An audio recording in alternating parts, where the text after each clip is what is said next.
La soutenabilité faible, le développement durable est accessible. La soutenabilité faible repose sur une hypothèse essentielle. La nature est un capital productif comme les autres. Dans ces conditions, le capital naturel peut être remplacé par un autre capital. L'hypothèse de substituabilité des capitaux est donc l'hypothèse fondamentale de la soutenabilité faible. La conséquence est que notre modèle de production est soutenable. Quels sont les arguments en faveur de la soutenabilité faible? Le premier est le rôle de la régulation par les prix, c'est-à-dire l'incitation par les prix. La croissance entraîne une augmentation de la demande des matières premières non renouvelables. Ainsi, la demande est supérieure à l'offre. Dans ces conditions, le prix augmente. Cela va alors entraîner deux effets. Le premier, c'est l'effet revenu. Comme le prix augmente, le pouvoir d'achat diminue, et donc, la demande diminue. Le second est l'effet de substitution. Il pousse les individus et les entreprises à remplacer cette matière première par une autre, et donc incite à l'innovation. La pression sur les ressources devient alors moins forte. Le progrès technique a donc un rôle déterminant. En effet, si le prix des matières premières augmente, le profit des entreprises diminue. Or, ce sont des homo economicus. Leur objectif est le profit maximum. Elles sont alors incitées à innover. D'abord, elles vont faire des innovations de produits. Elles vont essayer de trouver des substituts aux matières premières.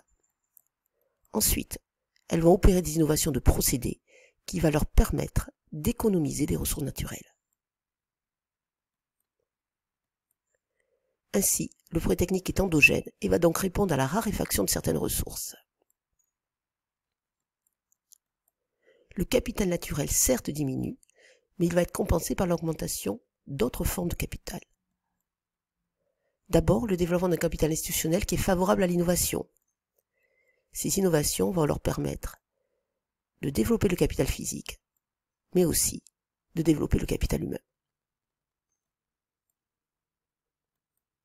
La courbe environnementale de Kuznets va alors montrer que la croissance ne se fait pas au détriment de l'environnement.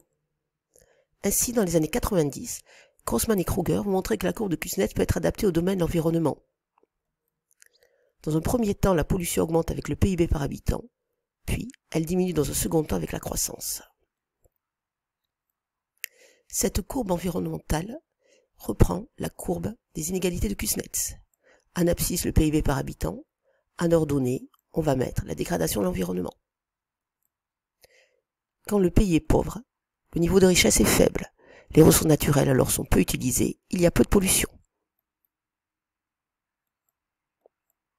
Puis, dans un premier temps, l'augmentation du PIB par habitant se traduit par une dégradation de l'environnement. En effet, l'effet d'échelle domine.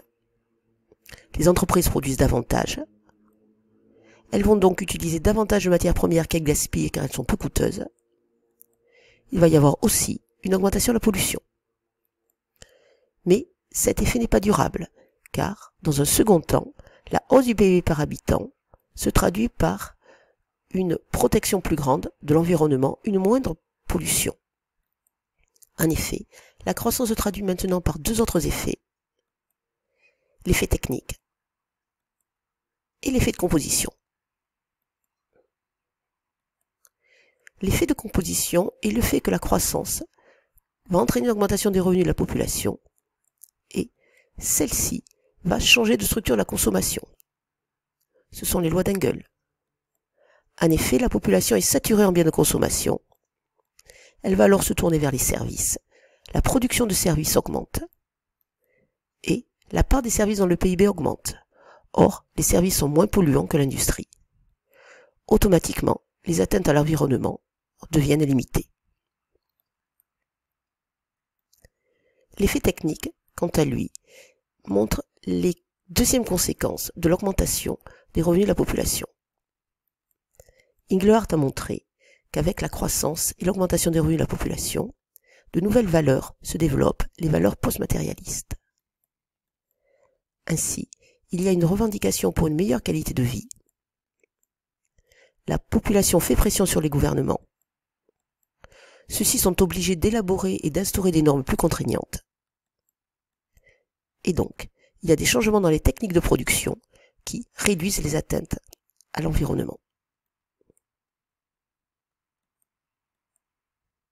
Les premiers travaux sur la courbe environnementale de Kuznets montrent que le point d'inflexion se situe autour d'un PIB par habitant de 5 000 $. Cela veut donc dire qu'au-delà d'un PIB par habitant de 5 000 $, la pollution devrait automatiquement être réduite.